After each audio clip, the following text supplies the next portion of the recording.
श्री स्वामी समर्थ मित्रांनो, आपल्या स्वामी सेवा या चॅनलवरती तुमचे मनापासून स्वागत आहे। मित्रांनो, काही दिवसापूर्वी मी एक व्हिडिओ टाकला होता। त्यात मी गुरुचरित्र या ग्रंथामध्ये दोन महत्त्वाचे अशा अध्याय आहेत।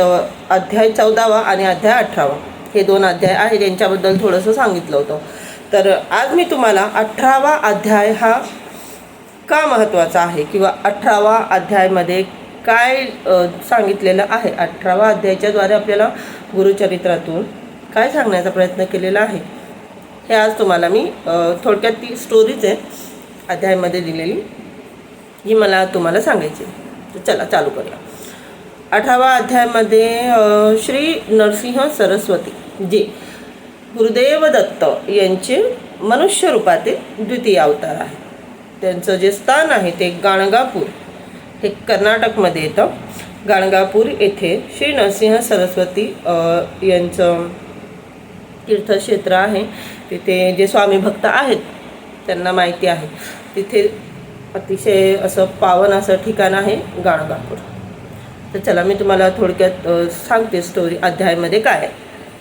तो जो अध्याय आहे मित्रांनो 18वा, त्यात श्री नरसिंह सरस्वती, जसं बघा मी तुम्हाला सांगितलं आहे की 12 ते 1च्या दरम्यान गुरुदेव दत्त, श्री स्वामी समर्थ, श्री नरसिंह सरस्वती हे भिक्षा मागायला जातात, म्हणजे थोडक्यात ते भिक्षा मागतात। तर जे श्री नरसिंह सरस्वती एका वेळी ज्या गावामध्ये त्यांचं वास्तव्य होतं तिथे ते भिक्षा मागून खायचे, म्हणजे भिक्षा मागत असे। तर अशा एका दिवशी ते ना एका ब्राह्मणाच्या इथे जाऊन भिक्षा मागतात। त्या ब्राह्मणाच्या दारामध्ये ना एक घेवड्याचा वेल असतो, पण त्याआधी ब्राह्मण म्हणजे असा गरीब असा साधारण जो बिचारा, तो स्वतः त्याला जर का कुठे काही मिळालं दान दक्षिणा तर त्याचं उदरनिर्वाह व्हायचा, असा तो ब्राह्मण। त्या ब्राह्मणाकडे एक दिवशी श्री नरसिंह सरस्वती हे स्वयं भिक्षा मागण्यासाठी त्याच्या दारात गेले। ब्राह्मणाला जेव्हा भिक्षा मागितली श्री नरसिंह सरस्वती यांनी, त्यावेळी ब्राह्मणाकडे त्यांना भिक्षामध्ये देण्यासारखं काहीच नव्हतं। त्यांचा मुलगा येतो, त्यांचा म्हणजे जेव्हा ते भिक्षा मागतात नरसिंह सरस्वती, तेव्हा त्यांचा जो ब्राह्मणाकडे द्यायला काय नसतं, त्यामुळे तो शांत असतो, शांत बसतो। त्याची जी पत्नी असते ती सुद्धा, तिच्याकडे काही नसल्यामुळे ती सुद्धा खाली मान घालून उभी राहते की आज आमच्या दारातनं भिक्षा मागणारे रिकाम्या हाती जातील वगैरे, असं त्यांना ह्या गोष्टीचं वाईट वाटत असं की आपण काही नाही देऊ शकत आहे म्हणून। तर त्यांचा जो मुलगा आहे तो मुलगा येऊन नरसिंह सरस्वतींना बोलतो की माझे वडील तुम्हाला भिक्षा कशी देणार, आज माझ्या वडिलांनाच काही भेटलेलं नाही, आम्हालाच आमच्या घरामध्ये खायला काही नाही आहे, तर आम्ही तुम्हाला भिक्षा कशी द्यायची। इतकं ऐकताच जे नरसिंह सरस्वती आहेत त्यांनी त्यांच्या दारामध्ये, ज्या ब्राह्मणाच्या दारामध्ये एक घेवड्याचा वेल असतो, त्या घेवड्याच्या वेलाला ते साक्षात गुरुदेव दत्त होते, त्यांना सगळंच माहिती होतं। त्यांनी ते जो दारात जो त्यांचा वेल असतो ना त्या ब्राह्मणाच्या, तो वेल उपटून फेकतात आणि निघून जातात काहीही न बोलता। तर आता त्या ज्या घेवड्याच्या वेलाच्या शेंगा याच्यावरती ते बिचारे ब्राह्मण परिवार हे त्यांचं उदरनिर्वाह चालायचं।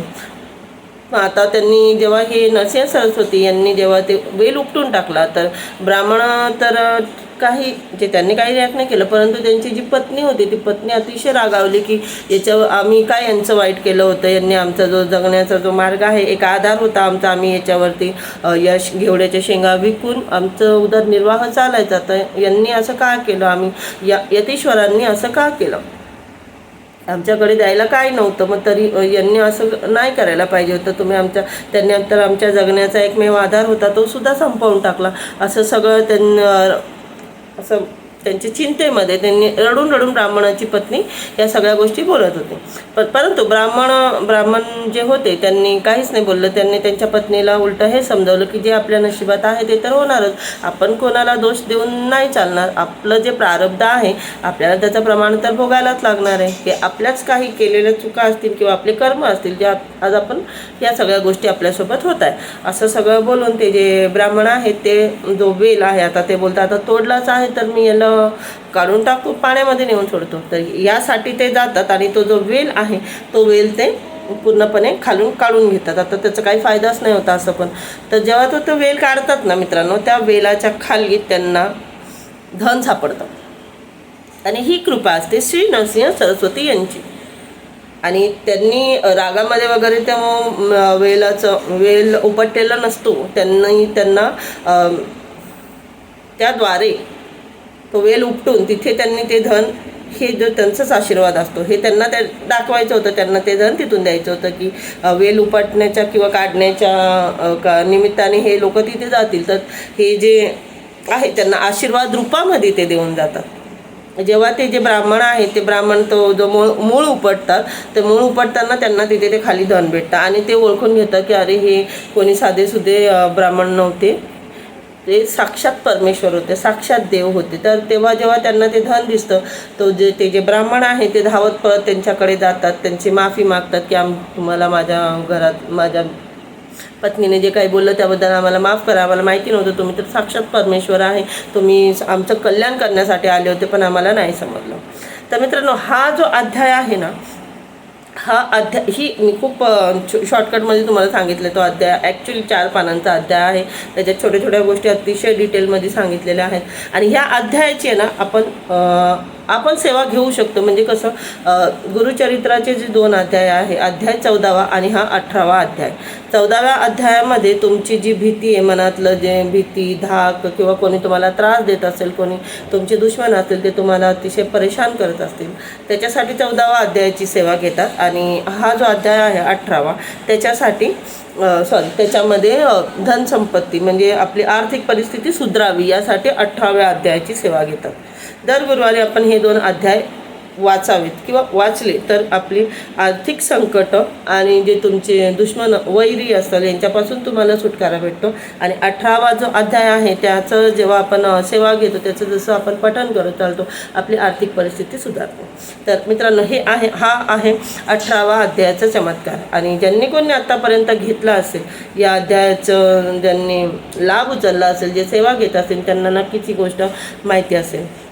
कारण की साक्षात गुरुचरित्राचा हा अध्याय आहे मित्रांनो. गुरुचरित्र म्हणजे साक्षात दत्तगुरु.